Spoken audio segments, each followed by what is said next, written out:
మొదటి సమూయేలు 2వ అధ్యాయము.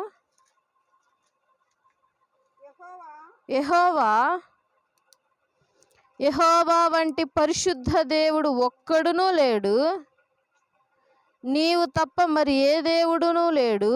మన దేవుడు వంటి ఆశ్రయదుర్గము లేదు.